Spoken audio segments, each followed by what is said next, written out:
ఈరోజు దివంగత నేత గౌరవనీయులు డాక్టర్ వైఎస్ రాజశేఖర రెడ్డి గారి 77వ జయంతి సందర్భంగా వైఎస్ఆర్ కాంగ్రెస్ పార్టీ ఆఫీస్లో ఘన నివాళులు చేయడం జరిగింది.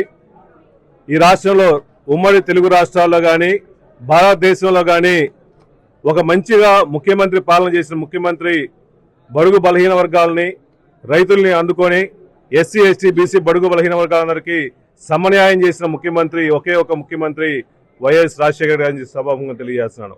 ఎందుకంటే ఫస్ట్ పాదయాత్ర చేసి ఎవరూ చేయని విధంగా పాదయాత్ర కఠోర ఎండలో పాదయాత్ర చేసి రైతుల కష్టాలు తెలుసుకొని రైతులందరికీ ఫ్రీ కరెంట్ ఇచ్చిన మహానుభావుడి రాష్ట్రంలో వైఎస్ రాజశేఖర గారని చెప్తున్నాను.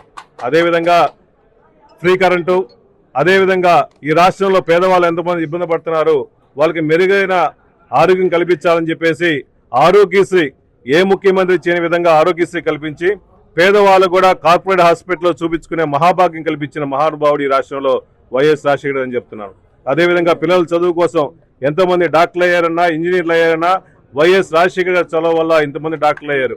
అంతకుముందు ఫీజు రియంబర్స్మెంట్ లేకపోయినప్పుడు మంచిగా డాక్టర్లు అవ్వాలని చెప్పేసి మెరుగైన ఎడ్యుకేషన్ కల్పించాలని చెప్పేసి ఎన్ని లక్షల రూపాయలు ఖర్చు అయినా కూడా గవర్నమెంట్ తరఫున నేను ఖర్చు పెడతానని చెప్పేసి రాజశేఖర గారు ముందుకు వచ్చారు. కాబట్టి ఈ రాష్ట్రంలో కానీ ఉమ్మడి రాష్ట్రంలో కానీ ఫీజు రియంబర్స్మెంట్ కానీ ఆరోగ్యశ్రీ కానీ రైతులందరికీ ఫ్రీ కరెంట్ వస్తుంటే ఆ మహానుభావుడు చలవ అని చెప్పి సభాముఖంగా తెలియజేస్తున్నా.